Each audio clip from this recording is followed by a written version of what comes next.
Hey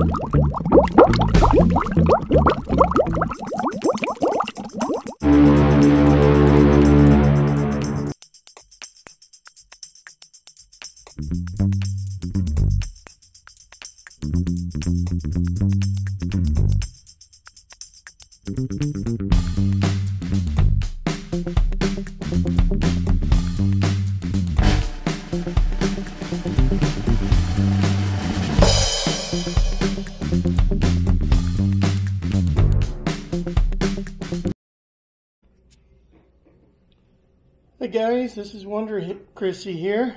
Just wanted to do a quick video of food preparations.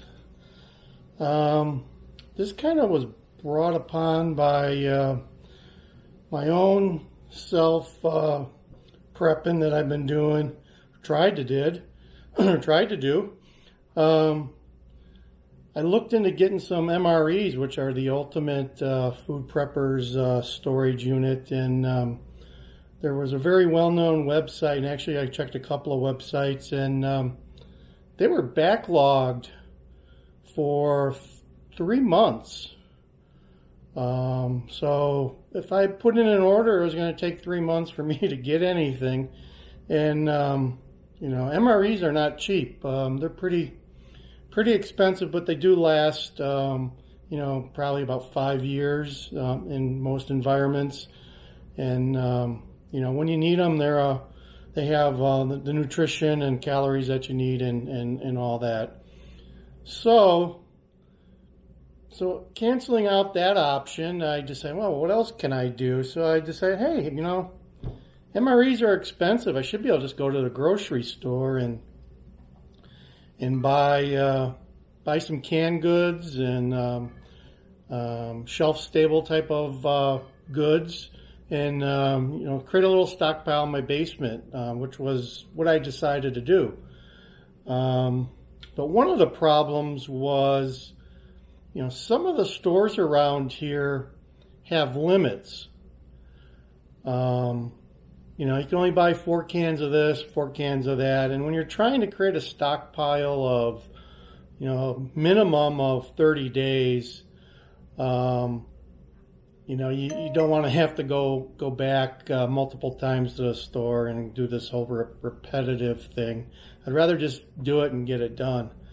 So the approach that I took was, it took me two different trips, but I went to Walmart, which for the most part around here has no limits. You can buy whatever you want in any quantity that you want. And I also checked out first Sam's Club, because they have like bigger containers, you know. So like this item here, Prego. It's 45 ounces, so this could actually be a good, make a good meal for 5 or 6 people. Where normally, you know, the cans you get at Walmart are probably a little, maybe 30 ounces or less. So I stocked up on this. At Sam's Club, they sell this like 6 containers in 1 unit. So that was a good starting point. I also got some pasta, you know, to go with that. I started getting some pasta. Here's like a freeze-dried packed ravioli. So this has got some spinach and ricotta in it. It's just a matter of having to be able to boil it. We'll talk about that some other time, but this video is just about food and creating your stockpile of food. After you've done that, you need to figure out, okay, well, what happens when, you know, the power's out? If you have electric stove, that ain't gonna work. Even your gas stove, I guess, you know, those are usually powered by electricity to start the stuff, but you should be able to turn it on, and but you wouldn't have your exhaust fan working, so that could be an issue. But we'll talk about how to cook things later and what you need to do about that. That's a whole nother topic. But so let's continue with the food. So stuff like this, these are like $1 or $2 a piece. I got some canned beans.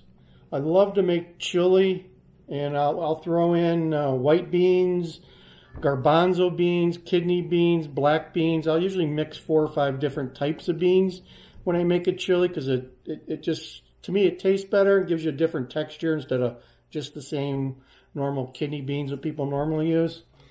So, you know, these are like 50 cents a can, so you can stock these up. And normally in a batch of chili, I go through a pound of meat and probably one of these type of things of tomato sauce and 4 or 5 cans of beans. So I also bought some dried beans instead of to go with the canned beans. I got a couple of bags of these. These are nice. And then I think I picked up like about 6 bags of rice.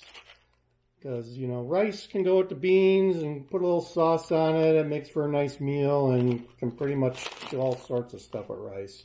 So here again, it's just a matter of boiling it with some water and you got a meal. So I bought like about 6 bags. This is a 3-pound bag. So I stocked up. I went to Sam's. They had like a huge bag. But it was like 15 pounds. In one big bag. I didn't want to have to redistribute it into Ziploc bags or anything like that. It was like this big cat litter bag. And so I didn't do that, but I bought these smaller ones. That way they can be used even if I'm, you know, instead of going to the grocery store and we're not in an emergency situation, I could still go downstairs and use one of these and not cause any commotion with my stockpile. Okay, so then I also bought a bunch of these. They're penne pasta, different types of pasta. These are $1.25. I got a lot of these down there. You know, once again, you can make all sorts of meals with that. And I also picked up some of these macaroni and cheese dinners. These make for a nice thing. It's just a matter here again, just boiling this stuff and putting it in a pot and you got a meal. So that's the type of stuff, you know, I probably spent like $150 worth of shelf stable stuff just to get my stockpile going, and I still think I need to add to it. You know, some of the things that I haven't added yet, which I probably should, is, you know, the scenario where, you know, electricity's out. At that point, you're not going to have milk. So maybe some powdered milk would be a useful item, or condensed, you know, canned milk would work. I guess you'd maybe add a little water to that as you do your cooking. I also have, you know, I have a little stockpile of salt and pepper and powdered creamer that we use here for coffee, but that's also part of my storage unit. The other thing you need to think about, you know, is you know, all those different scenarios. Like, yeah, you may have power, you may not. So your frozen stuff you may have to cook up pretty quick. You know, also see what else I got here.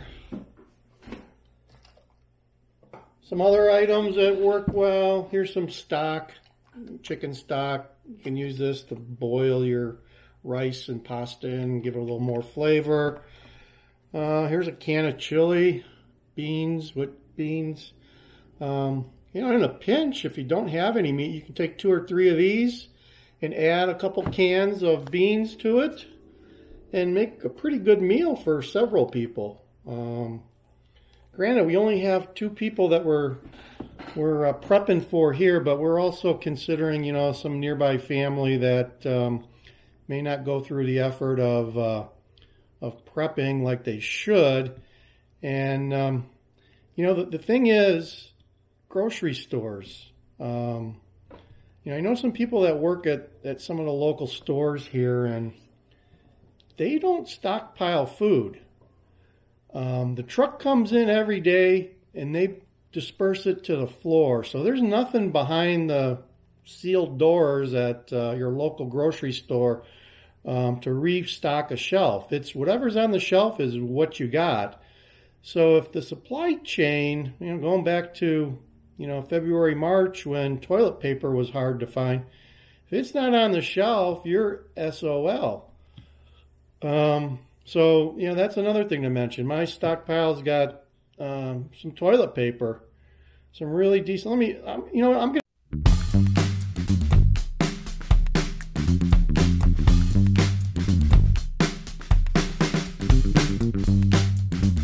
to show you my toilet paper. Hold on here.